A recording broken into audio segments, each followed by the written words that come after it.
You have to hover over the.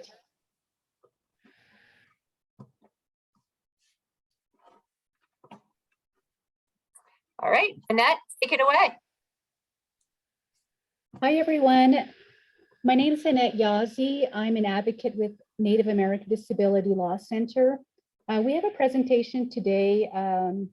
It's actually going to be a webinar series with 9 sessions, and we have the opportunity to present the first session, and we're happy to be here. Our presentations are about self-advocacy, and it's going to be surrounding several topics. And just to name a few, today we are presenting specifically about the special education program. I'm hoping to invite more partners around about independent living and employment topics in the upcoming sessions. But let me just first introduce myself again. Heather and I are part of the children's education team here at the Law Center. And so we just want to provide you some information specifically surrounding 2 very important particular special education laws to the parents and students within the special education program.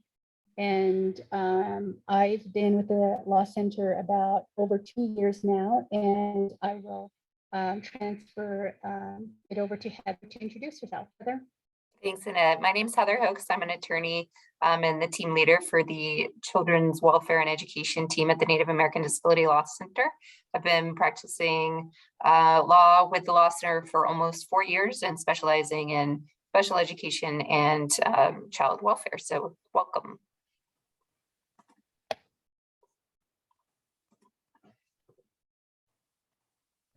So we first want to tell you about who we are.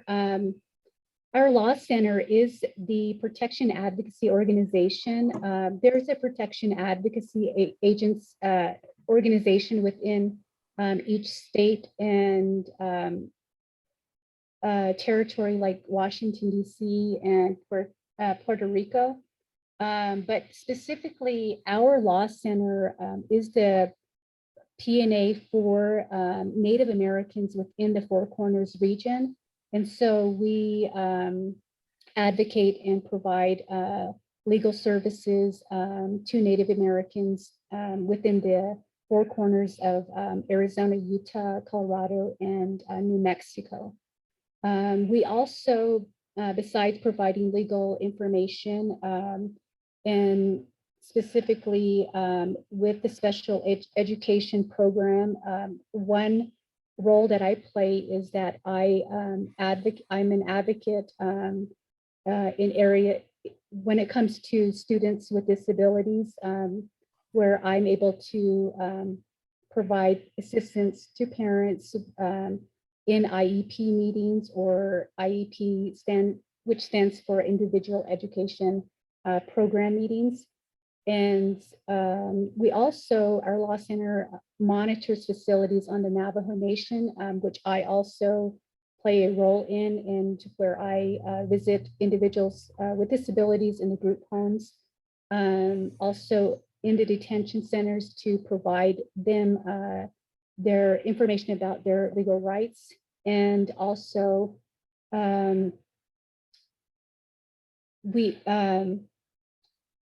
what am I forgetting? I think I just covered everything. Heather, did I miss anything here? I think we're good. Thanks. Okay, next slide. So we want to find out who our viewers are. So, and if you would like to share this information with us, specifically, if you have a question, we would be happy to answer. If you have a question during this presentation, then if we're not able to get to your questions, we can always, if you provide us your email, we can give you an answer after our presentation. So we want to know if you are a parent, are you a student, advocate, a self-advocate? If you could just provide that in the chat box, that would be great. Next slide. Thanks, Annette. So the main point of our presentation today is to talk with you with two of the main laws that protect students with disabilities. And these are both federal laws, so keep in mind there are also state laws that are specific to each state. But by and large, we're going to look at these two federal laws because all public schools have to comply with them. So the first one is called the Individuals with Disabilities Education Act, commonly referred to as IDEA, or some people will say IDEA, but that confuses me with actual ideas. So I say IDEA. And the other one is Section 504 of the Rehabilitation Act, which is often shortened as Section 504 or simply 504. So brief overview of the Individuals with Disabilities Education Act, or IDEA. As I said, it's a very broad federal law that's specifically intended to both protect students with disability in the educational setting and also to ensure that they're provided with a free, appropriate public education, or FAPE. Basically, that means that they're going to be receiving special education and related services specifically designed to meet their unique needs and prepare them for further education, employment, and independent living. And that's some language that's specifically taken from the statute as the intent of IDEA. That federal statute and all of its implementing regulations govern the education of students with disabilities in, as I said, in all school districts that are providing public education. And importantly, that does include schools that are run by the Bureau of Indian Education as well, or BIE schools. And so in order to actually ensure that this law is doing what it was intended to do, often what happens is that the law is interpreted through case law.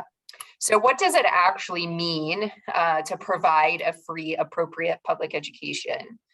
There was a court hearing, a Supreme Court case back in, I believe it was 2017, but I could be wrong on that one, that basically stated that a school must offer an individualized education program, or IEP, which Annette referred to earlier, that's reasonably calculated to enable a child to make progress appropriate in light of the child's circumstances.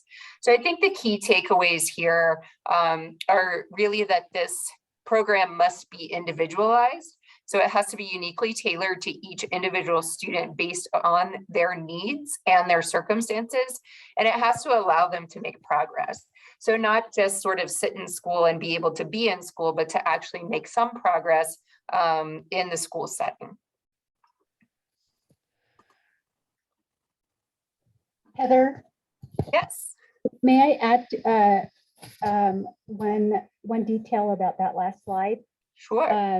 About the FAPE, free, appropriate public education, and what it means. It also means that it should, the instruction and any related services should prepare the child for further education, employment, and independent living. Thanks, Annette. Okay, so IDEA has very specific categories of disability that a student must meet to be eligible for special education. And we'll talk a little bit more about how a student becomes eligible and what that process looks like in a minute. But we'll go through some of these categories of disability. So I'm not going to read them all out here, but I will pull them up. I do want to make a comment on emotional disturbance.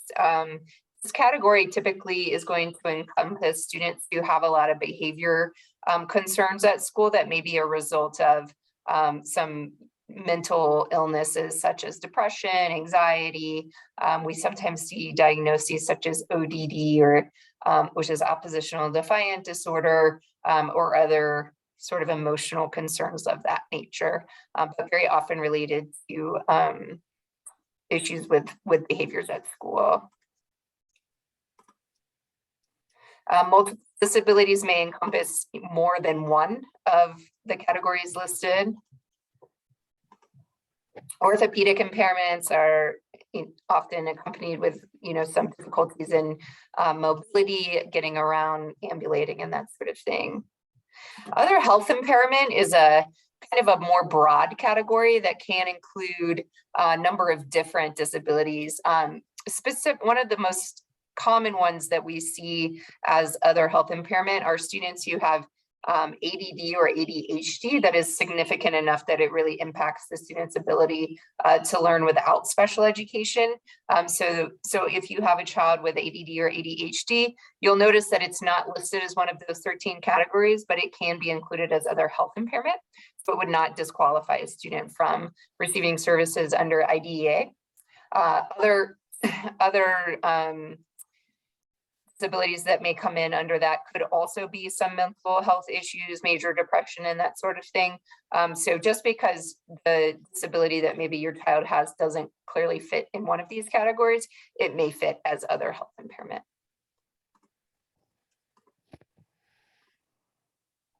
So those are the 13 categories. So the school will have to find that a student does meet the definition of one of these categories.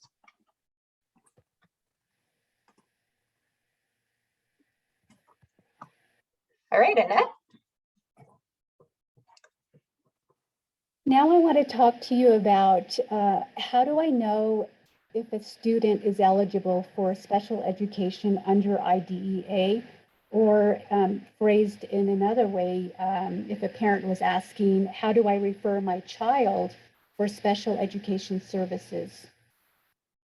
Next slide.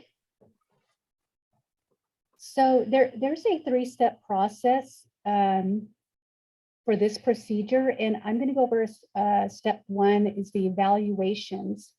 I first want to point out what the school is required to do, and the school must complete an initial evaluation before it places a child in a special education program. And IDEA allows either the school or a parent to initiate this evaluation. Also, another person or individual that could initiate this is any other professional involved in the education of the student. May also refer the child for special education.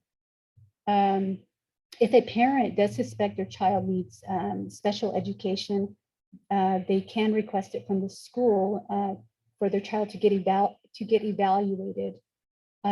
We do ask, or we do recommend that you do this in writing, because later on, if it does become an issue that this isn't, this requirement is not being met by the school, it helps to refer to a document that is the document that we're asking to be in writing. And there is a timeline of when the school must do this. That is, the school must complete this in 60 days from receiving the consent from the parent to evaluate their child. Students should be evaluated in all areas of suspected disability.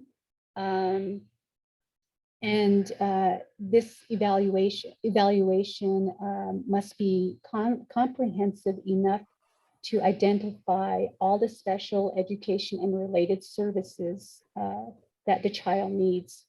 This could include psychoeducational evaluations, cognitive ability, and speech evaluations. With the etc., Heather, do you have any other areas or any other specific tests that should be completed as far as the etc. here? No, I mean, that's just meant to encompass any and all evaluations for suspected disability. So we could have psychological evaluations, physical therapy, occupational therapy, that sort of thing. Okay, thank you. So the purpose of these evaluations are to answer 2 very specific questions. And the first one is, we want to find out, does the student have a disability? And if so, if yes, then what are the student's educational needs resulting from the disability? Now,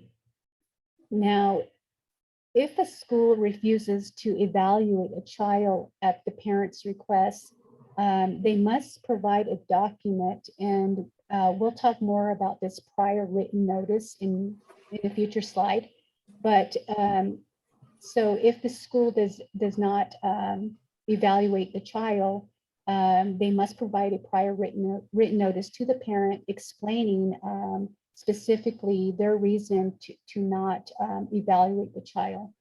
And if it doesn't happen after requesting it, a parent does have a right to exercise due process rights. And as far as the due process procedures, we're going to go over that again towards the end of the presentation. Next slide. So step 2 is the eligibility determination meetings.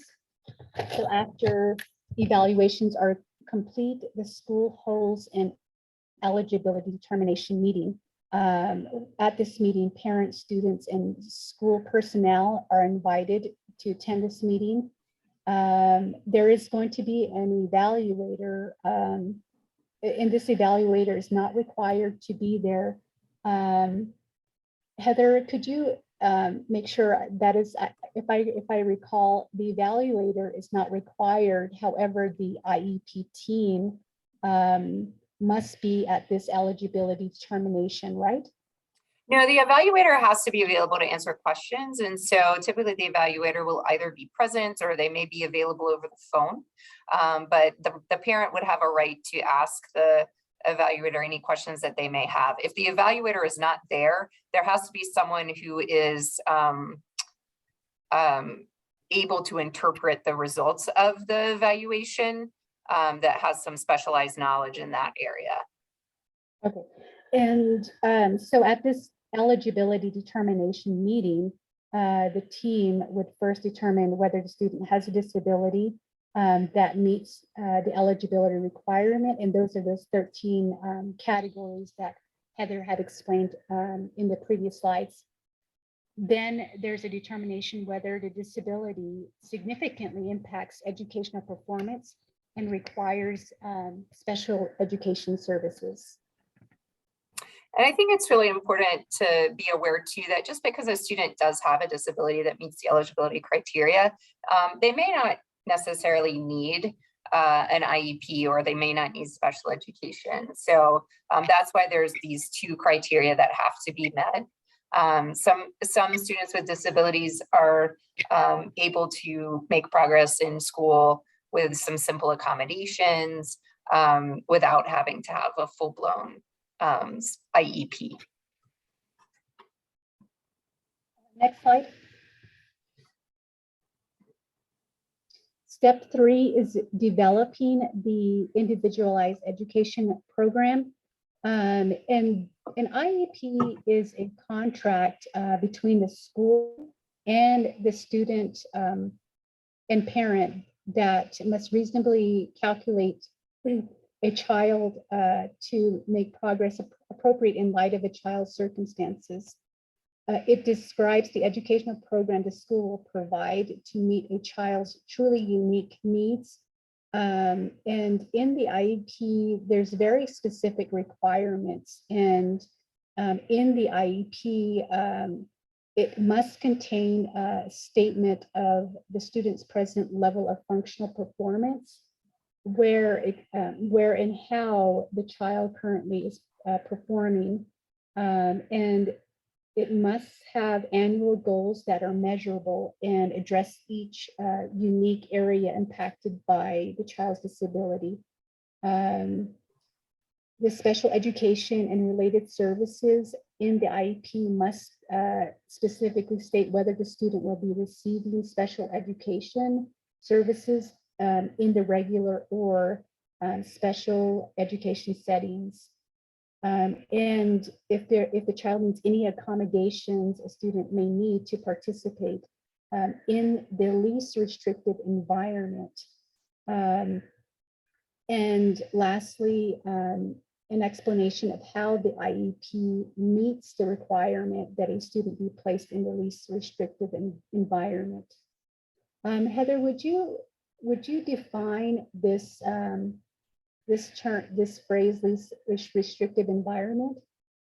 Sure, the least restrictive environment is kind of a term of art that's used to explain that we want to make sure that children with disabilities are going to be educated as much as possible with their non-disabled peers. So we would like them to be in the regular classrooms as much as possible and not pulling them out, putting them in segregated locations. Sometimes it is appropriate for students to receive services in, say, a special education classroom with some other students who need some additional assistance. But there has to be a good rationale for doing that. And anytime we're going to remove a student from the general classroom, there should be an explanation of why that's the best thing for that student. I just also wanted to point out in the second bullet point that explains the child's truly unique individualized need. What I'm trying to explain here is that these plans cannot be set up in cannot be standardized where it's a plan that's set up for each student and sort of like a cookie cutter type of plan, but it needs to be individualized, meaning that particular to that child's disability. Next slide. And for those of you who have already experienced IEP meetings and have seen IEPs, they're often quite long and complicated. So understand if you're not really sure what each of the sections mean in the IEP, it's okay. But just know that the law does require that all of this very specific information be included. So there's a few other things to know about IDEA, and granted, this is a shortened version of some of our longer trainings on IDEA. So if you have further questions, you should feel free to call us. But a school should be holding an IEP meeting at the very minimum once per year. And that annual meeting is for the school and the IEP team to review the IEP, to look at the goals that were set out last year, to make sure the student made progress towards those goals, to make new goals, to look at all of the special education related services and accommodations, and just ensure that the IEP is always modified so that it addresses the child's current needs. Because as we know, as children grow and learn, their needs change. So we want to make sure that we're fitting these IEPs to meet the growth of the child. The school can also hold an IEP meeting much more often than once per year if a parent or a school personnel requests it. So sometimes things come up either from the school side or the parent side that may necessitate an IEP meeting outside of that annual review. And a parent absolutely has a right to request that. We have received calls from parents in the past saying, I asked for an IEP meeting and the school told me that the annual wasn't due yet. And that's an inappropriate response. They should schedule the IEP meeting when a parent requests it. Additionally, the school is required to provide the parent with progress notes on whether the student's making progress towards their IEP goals. So this is separate and apart from like the regular report card that the students all receive. A lot of times the IEPs will contain a provision that says that progress reports will be sent with report cards on a quarterly basis, but they should be a separate report on specifically how progress is going towards IEP goals. As far as evaluations are concerned, we already talked about that initial evaluation to determine whether a student's eligible. But beyond that, the law requires the school to reevaluate a student at least every 3 years, just to make sure that they still fit within that same eligibility category, that they still require special education services, that there aren't any other new, perhaps diagnoses or changes that may, necessitate them to be eligible under a different category. So that's required every 3 years. However, a parent can request evaluations as often as once per year if they have concerns either about the nature of the disability may be changing, or there could be like an additional disability that they've been noticing, or it could be to request something a specific evaluation, let's say speech or psychological. And those can be requested once per year. And keep in mind that all these evaluations are at the public expense. So parents are not required to find evaluators or to pay for these evaluations. Another important point is that before a school can change services or placement, or they propose to change services or placement, they have to provide the parent with what's called prior written notice. And Annette talked about that document a little bit before when we were talking about the requirement to evaluate. And a prior written notice is an actual notice. It's a paper document that may be emailed, but it is an actual document that states, what is the proposed change of services or placement, and then and provide that to the parent and the reason for that proposal. A prior written notice also has to be provided if a parent proposes a change in services or placement and the school intends to refuse that, and they must document their refusal.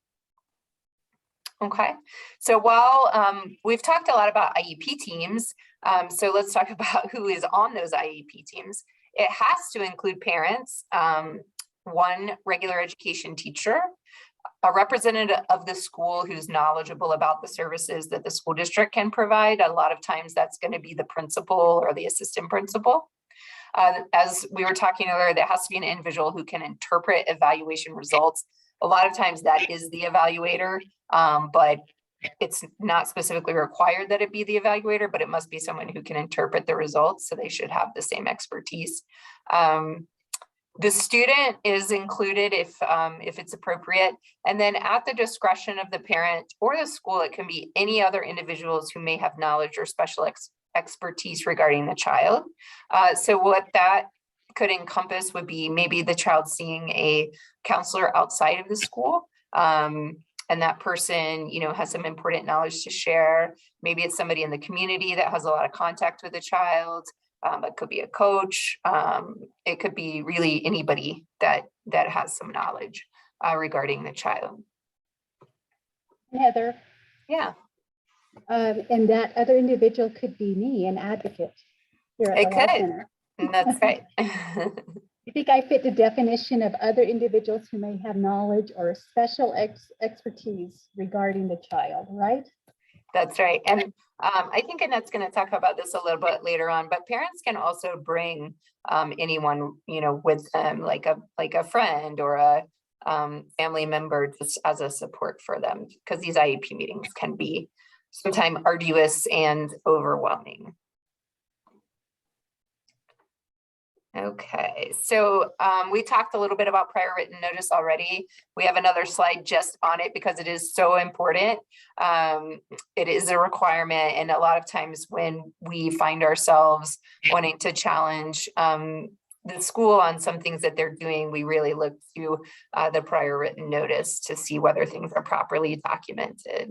And so once again, if a school is proposing to begin or change identification, evaluation, or educational placement of a child, or the provision of FAPE, must provide parents prior written notice. Or if they're refusing to evaluate or identify, as Annette was talking about earlier, or refusing to begin or change the educational placement or the provision of FAPE.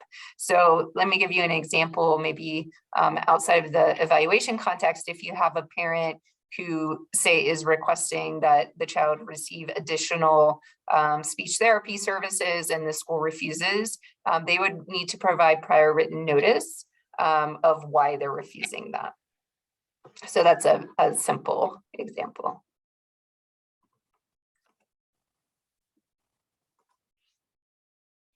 Annette, you want to take this one?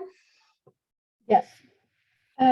Now, Heather mentioned that during some of these IEP meetings, it can become intense.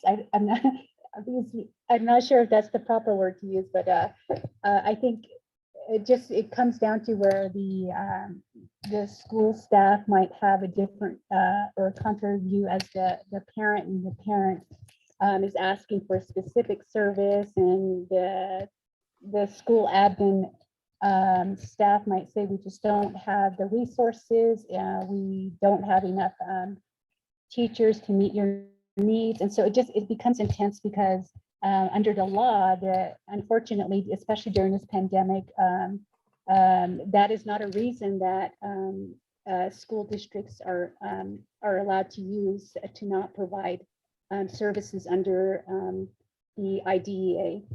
But I just wanted to first talk to you more about preparing you for attending an IEP meeting, and to give you some tips for parents. The main one, or first one that I want to point out is it's going to be very important that you review your child's IEP before you attend the meeting, because this will allow you to pose some questions, which you should have a list written down. And after reviewing your IEP, you might come up with questions that you want the specific IEP team to answer, and especially to list your concerns of what you want the school to provide, whether that's one-on-one aid or maybe to extend time for some type of service under the IEP. And you want to also, after reading the IEP, recognize and answer the question whether your child is making progress. And that's very important, because this is where you can bring up that concern. If you feel that your child isn't making progress, then you can talk more about that with your IEP team. And you want to list what specifically and clearly ask for what, write down what you are asking for, because once you start clearly defining what you're asking the school for, you might get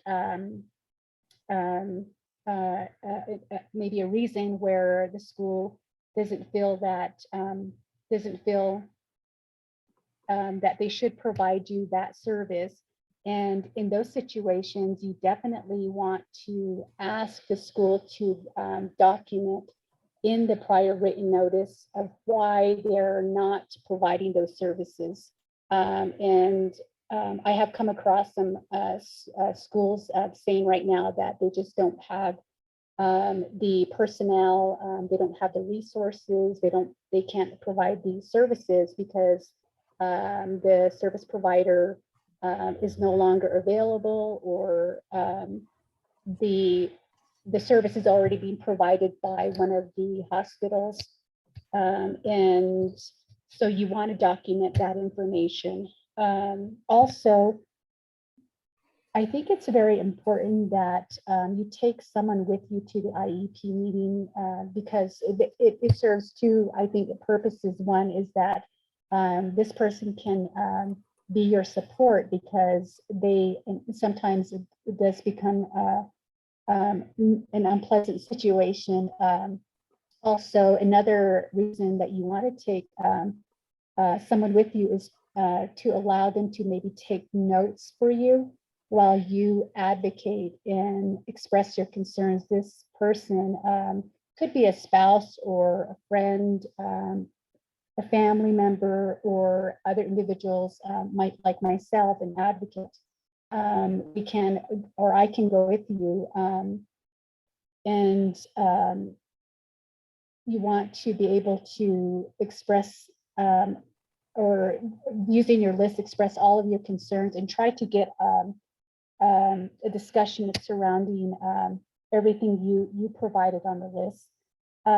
If you get any pushback from the school or the staff about your time limitation, what you want to do is, if you're feeling rushed, or staff is telling you that the meeting is only set for a certain time, you can offer to schedule another meeting to continue discussing your concerns about your child. You do have that right.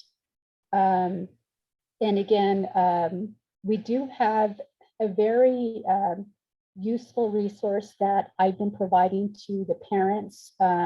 And surprisingly, I guess I'm finding that this parent's guide to special education that is available on our website, it seems to be very helpful, because once I provide it to the parents, I did have a couple calls back saying that the guide was very helpful and it provided more information that I had given them. So I just want to point out again that the parents guide is available on our website.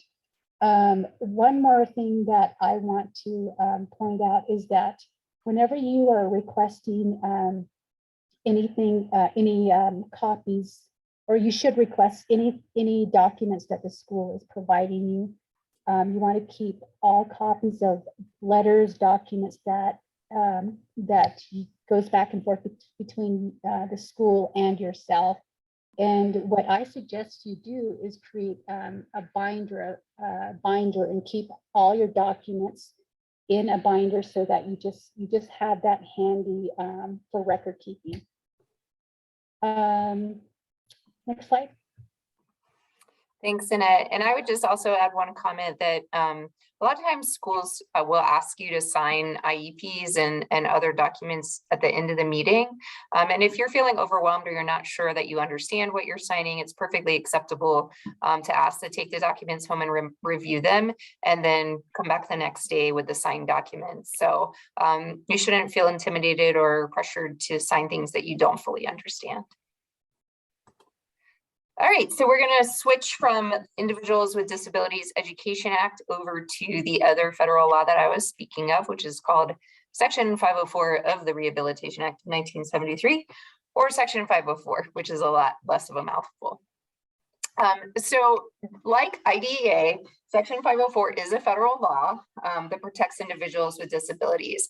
However, while IDEA is specifically targeting special education services in schools, so students between the ages of 3 and 22 who have disabilities that are in a public school. Section 504 is a much broader federal law that prohibits discrimination generally on the basis of disability in programs or activities that receive federal funding. So that does include public schools, but this law also applies to, say, national parks and maybe some museums that are funded by the federal government, or all federal employment agencies. So it covers areas that are not just education related. But as it applies to education, Section 504 basically requires schools to provide students with disabilities with equal access to educational services. So that's pretty broad and can encompass a lot of different things. Like IDEA, there's also a requirement in Section 504 that schools provide that free appropriate public education, or FAPE. And if you remember, our Supreme Court did define that a little more clearly, that it has to be a program that's individualized and allows the student to make progress in light of their circumstances.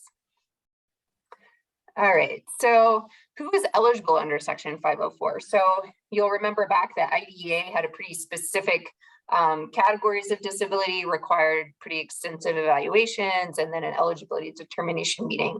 Section 504 does not have those requirements.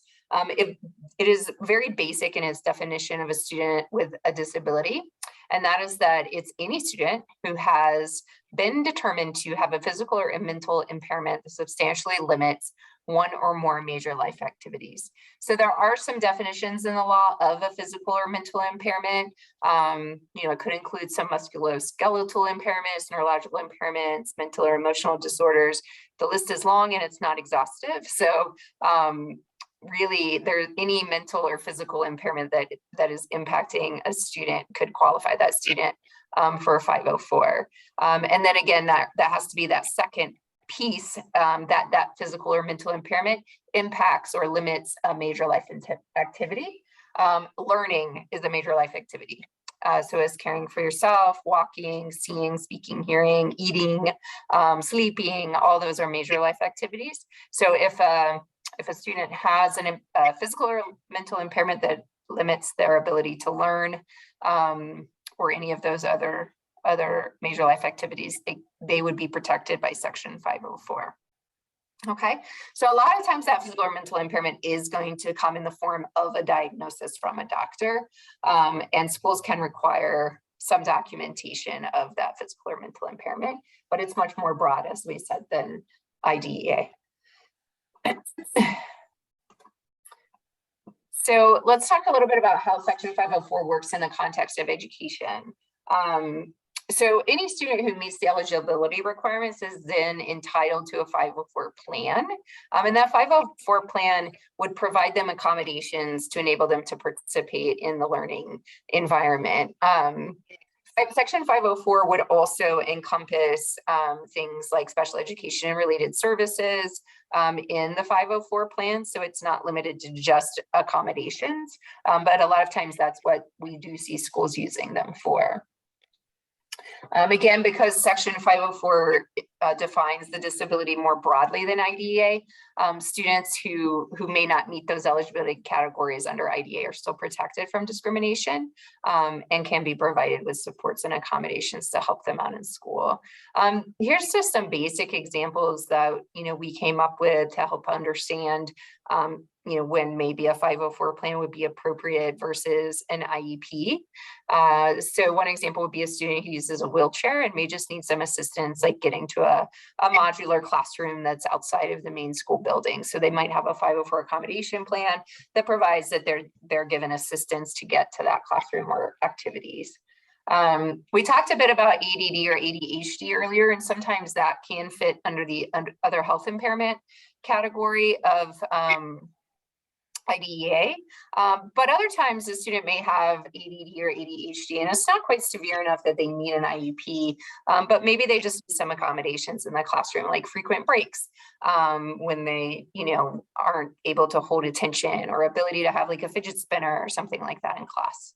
A lot of times doctors are really good resources for what would be appropriate accommodations too.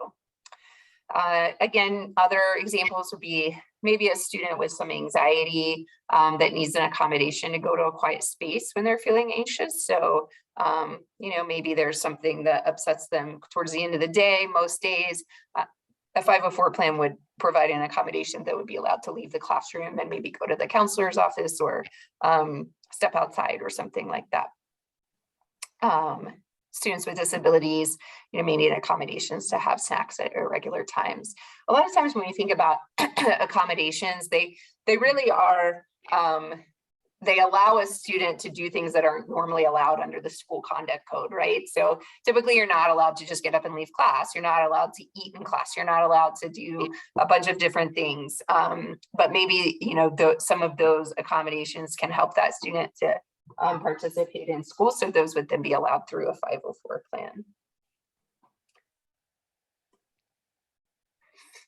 And most school districts, including districts within the Bureau, or not districts, but including schools that are funded through the Bureau of Indian Education, have a 504 coordinator.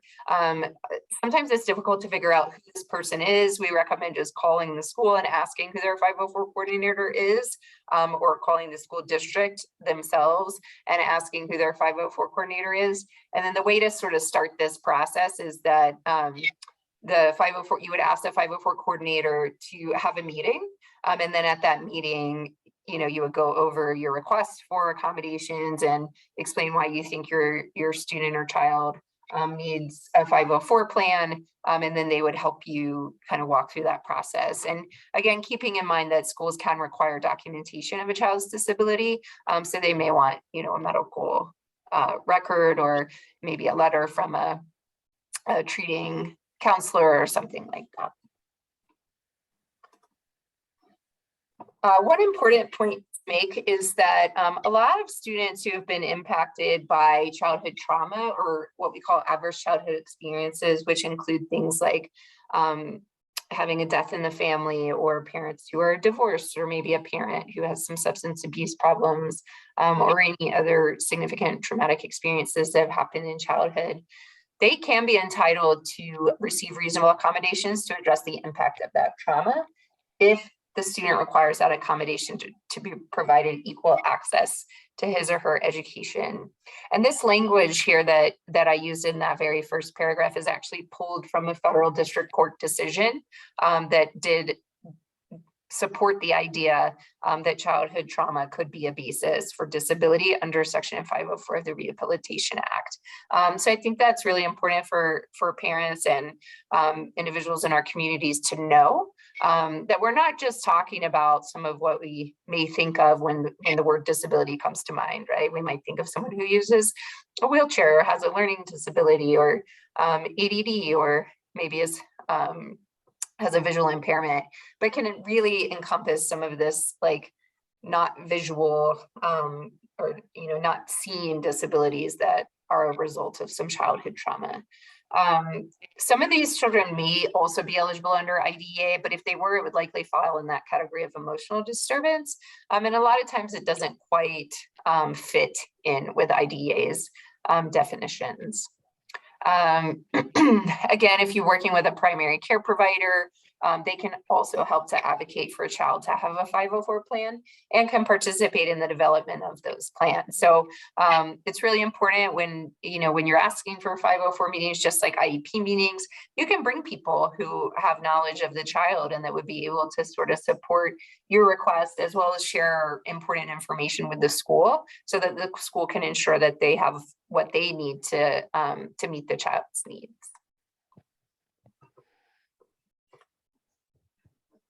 Did I miss anything about Section 504, Annette? Oh, no, you got it all. All right, thank you. Back to you. Now I want to talk to you about behavior and discipline issues with students with disabilities.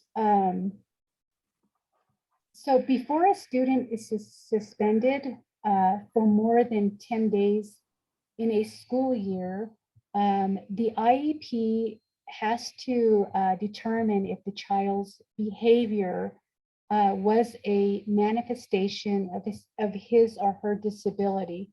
In other words, before taking any disciplinary action that results in a student with a disability having her placement changed for more than 10 days, the school district must first determine whether the child's behavior was a manifestation of his or her disability. So within 10 days of the child's removal from school, the parent and other relevant members of the IEP team must meet to review all relevant information, including the child's IEP, any teacher observations, and other relevant information provided by the parent. Next slide. I think what's important to remember here is that students with disabilities, although they are subject to school discipline, just like their non-disabled peers, they do receive some actual extra protections. And that's what Annette is referring to here. And so prior to that 10 days, and that 10 days can come in the form of 2 days here, 3 days there, 4 days down the road. It has to be 10 days total in a school year. They can be suspended just like any other student without really any explanation other than that they violated a conduct rule. But then after that, there are some pretty significant protections that aren't available to students without disabilities. So during this manifestation determination meeting, the team must decide if the child's conduct was caused by or had a direct and substantial relationship to the child's disability, or if the child's conduct was a direct result of the school's failure to implement the child's IEP. So if either of these situations happen, then the conduct must be determined to be a manifestation of the child's disability. Next slide. So if the team decides that the child's conduct was a manifestation of their disability, then the IEP team they have to conduct what is called a functional behavioral assessment. And we are more familiar with the acronym FBA, and implement a behavior intervention plan. The functional behavior assessment is to determine why and when the child is displaying the behavior. And what we're trying to gather is how best to respond to that behavior. So with that information, the IEP team can develop the behavior intervention plan, or the BIP, which becomes a part of the IEP, the individual education plan. And the BIP, the behavior intervention plan, should identify these supports and services the child needs, so she doesn't, or he doesn't, display the inappropriate behaviors. Except under special circumstances, the child should be returned to his or her placement. If the IEP team determines that the child's behavior was a direct result of the school's failure to implement the IEP team, the school must take immediate steps to remedy the deficiencies in the IEP team. Am I missing anything, Heather, here? Nope, I just do want to clarify that the special circumstances, so if a student's behavior is determined to be a manifestation of their disability, meaning that the behavior is substantially related to the disability, as Annette said, they have to be returned to their placement. But there are 3 special circumstances. They're very specifically defined under the law, and they are if the incident involved illegal drugs, weapons, or substantial bodily harm. So I just want to make sure that it's not just any special circumstance that the school decides exists. It's a very specific 3 that are defined under the law. And then another thing to just point out is that students with 504 plans also are protected through manifestation determination reviews if they're facing suspensions longer than 10 days.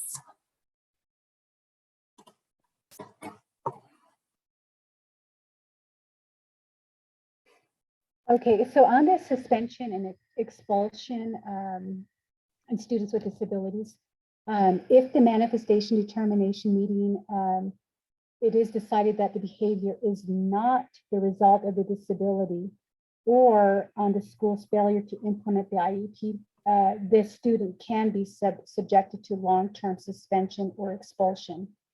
But a student with an IEP who is removed from current placement for disciplinary reasons must continue to receive educational services to make sure the child continues to participate in the general education curriculum and to progress towards meeting the goals set out in the IEP. Students protected by Section 504 who are removed from their educational settings for disciplinary reasons, and it was determined that behavior was not a result of a disability, are disciplined the same as non-disabled peers.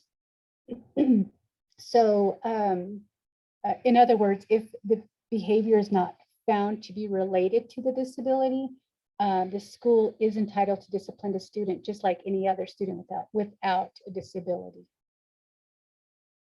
Next slide. So let's talk a little bit about what happens if you disagree with the school, either about your child's education plan or whether or not they refused or consented to evaluate, whether or not you agree with the outcome of the manifestation determination review. Anytime you really disagree with the school throughout this process, parents have rights. They have rights to enforce IDEA, and they have rights to enforce Section 504 of the Rehabilitation Act. So in terms of IDEA, there are some formal remedies when things are not working. The first of those is something that we call facilitated IEPs. And I'm going to have some slides that go into these a little bit more detail. Then there's a state complaint process, mediation, and a due process hearing request. And these are kind of in order of like the least sort of, the more informal and least adversarial going up to the most adversarial. So facilitated IEP meetings are basically just your regular IEP meeting, but they will include an impartial facilitator who can help promote effective communication. So sometimes there are circumstances where some communication between the family and the school has just kind of broke down. There might be some personality conflicts or just, you know, things come up that make IEP meetings difficult. So a facilitator could come in and help with that communication and assist the team in developing an IEP while also addressing any conflicts that may arise. These facilitators can also support the participation of all parties. So sometimes I think that parents feel like they can't talk or they get kind of overwhelmed by the process. So an IEP facilitator could help support their participation and also ensure that the meeting remains focused on the child, because that's why everybody is there. It's important to mention that not all school districts are required to offer facilitated IEPs. There's no requirement under the law for the use of facilitators. However, some states do provide IEP facilitators at public expense. So this may or may not be an option in your state, but just keep in mind that it could be a possibility depending on where you are. Okay, the next option, when a parent may disagree with the school's decision or action, is to do what's called the complaint process, which is a very simple way of framing it. We call these state complaints. And basically what it is a written complaint. It does have to be written, that's filed with your state's Department of Education. So if you're in a New Mexico public school, that would be the New Mexico Public Education Department. In Colorado, it's the Colorado Department of Education. If it's a school that's operated or funded by the Bureau of Indian Education, it would be the Bureau of Indian Education. So, you know, if all public schools have an education department that these would go to, it just depends on whether you're in a state school or a BIE school. So either way, either the State Department of Ed or the BIE will investigate the complaint. So the complaint it doesn't have to be very in-depth. It really just has to raise an issue of failure to comply with IDEA. So it could be very simple, like my child is supposed to receive 30 minutes of counseling per week and they have not received counseling this whole year, period. Complaint sent. As long as there is some sort of fact that could be interpreted as a violation of IDEA, the Department of Ed or the BIE will investigate to see if the school district is out of compliance. When they do that, basically they look at a lot of the records from the school. They'll ask the school a lot of questions. They will often contact the parent and talk with them and interview them. But beyond that, this is a parent-friendly process. You shouldn't need an attorney or an advocate to do this. However, we do help with these and file them too. So feel free to call us if you think this would be appropriate for you. Once the Department of Ed or the BIE investigates it and finds a school out of compliance, and they'll issue what's called a corrective action plan. As part of that corrective action plan, they can order something that we call compensatory education services. And what those are basically makeup time, right? So if we're in a situation, again, if we use that counseling example, where the school has basically not provided 30 minutes of counseling a week for the whole year, we're looking at a pretty substantial amount of makeup counseling time. They're not often minute for minute, or they're not always minute for minute calculations. So the school could offer some more intensive services or something. But the idea is to put the student in the position that they would have been in but for the school's failure. Okay, so sometimes we see tutoring, we see, summer camps and, various sort of creative ideas to provide those services to the student in a way to get them back to where they could be. If the parents sought and paid for outside services that the school wasn't providing, the DOE or BIE can order reimbursement for that. But outside of that, there's no monetary remedies or rewards. It's usually compensatory services, and typically there will be an order for the school to engage in training of their staff, revising their policies and things like that so that it doesn't happen again. Whoops, went fast. Okay, another option is mediation. Mediation is can be requested by the parent, and it is arranged and paid for by the State Department of Education or the Bureau of Indian Education. So mediation is going to be a formal negotiation with a person who's unbiased. So they don't work for the school, the parent doesn't hire them, they're paid for and brought in by the State Department of Ed or the Bureau of Indian Education. So the goal of mediation is for the parties to come up with a solution that's acceptable on both sides.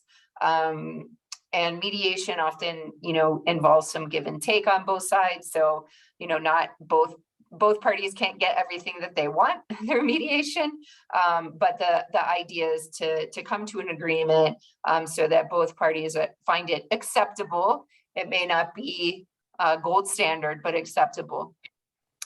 Mediated agreements are then signed by both parties, and they're enforceable as a contract. So if families go into mediation and they come up with an agreement with the school and they sign it, that's enforceable. So if the schools agreed that they would, say, provide this student with after school tutoring, 2 days a week for 6 weeks or 6 months or something like that. If they don't do that, that is a breach of contract. I won't go into a lot of detail on how that's remedied, but just so you know that that's not just a piece of paper, it is enforceable.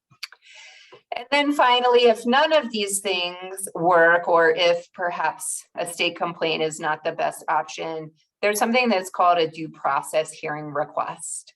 So when things have pretty much derailed and the school is, communications broke down and the student's not receiving a free appropriate public education despite repeated IEP meetings and requests, a parent can file a request for a due process hearing. That's got to be in writing and submitted to, again, the State Department of Education or the Bureau of Indian Education.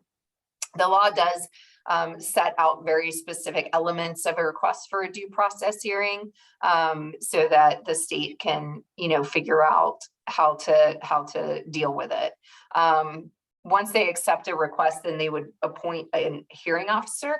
These hearing officers are what we call administrative law judges that should be trained in IDEA, have a lot of knowledge of the law, be able to look at facts and apply the law. Hearings are supposed to be held and decisions issued within 45 days of the complaint being received. However, in practical experience has shown that these are often delayed.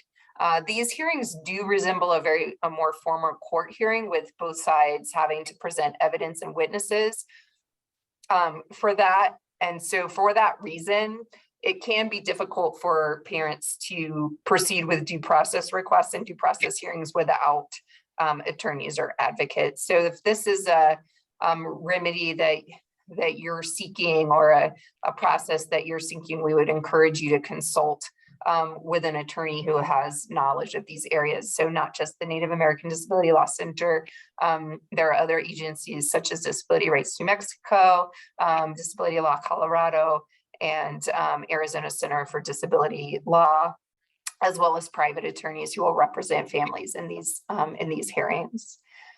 And a lot of times when a request for due process hearing is submitted, the parties will agree to mediation. And sometimes these cases can be resolved through mediation before going forward with the actual hearing. But if you have a hearing, then the hearing officer will hear all the evidence and then make a decision. And if the hearing officer finds that the school did violate the law, then they can order appropriate relief, similarly to the state complaint, like reimbursement or compensatory education.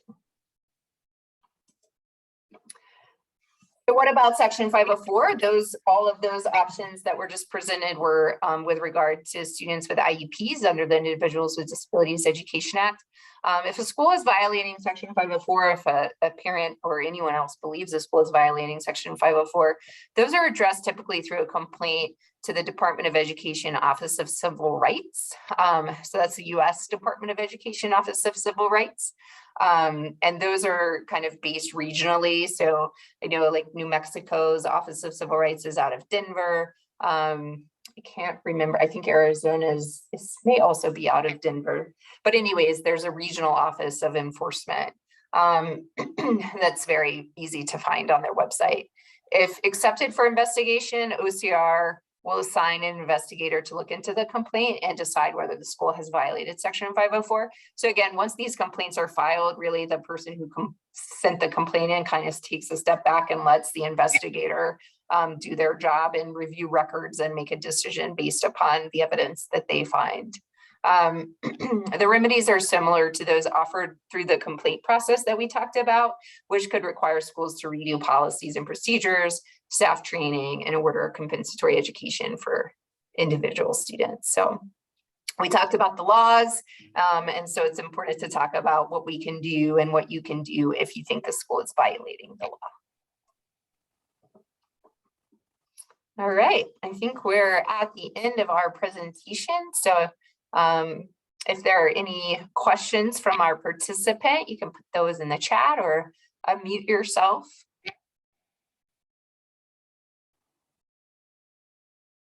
And if not, Annette, did you have any thoughts? Yeah, Heather, you had mentioned the state complaint process earlier. Yeah. On our website and the document that I provide to parents, the Parents Guide to Special Education, at the very back of that pamphlet, there are samples of the complaint forms for Arizona, Colorado, New Mexico, Utah, and the Bureau of Indian Education, which might be very helpful for people who are thinking about this complaint process. And included in that the Guide to Special Education, there are sample letters that you can use for requesting initial meetings, requesting IEP meetings, and asking for records, request to review records from the school. So the guide is very helpful, and it basically covers everything or most of what we talked about today. Thanks, Annette. And in a couple of slides, we'll have a link to our website where you can look at that information, as well as a phone number for our office to call us.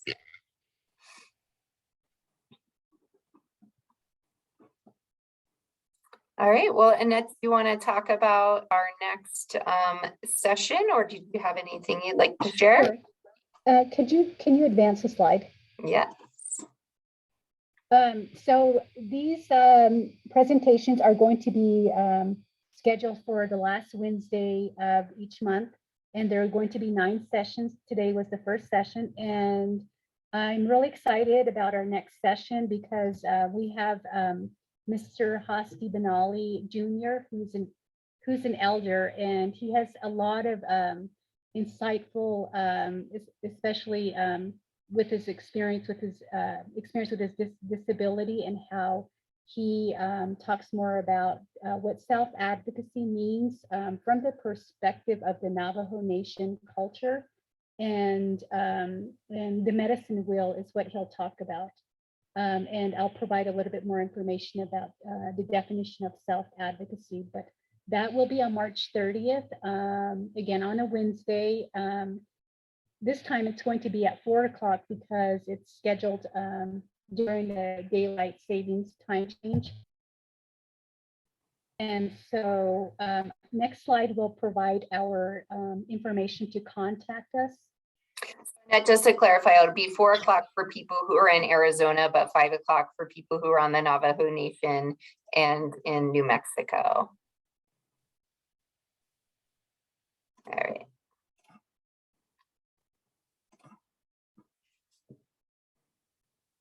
Okay, so how to contact us. If you have any questions about any of the slides we mentioned or our presentation, You can contact us in several ways. We do have a toll-free number listed here. There's our Farmington office, which is our main office. I'm actually presenting from our second location in Flagstaff. You can go to our website. We do have a Facebook page, but you can contact us. I'm the advocate here. Again, my name is Annette Yazzie.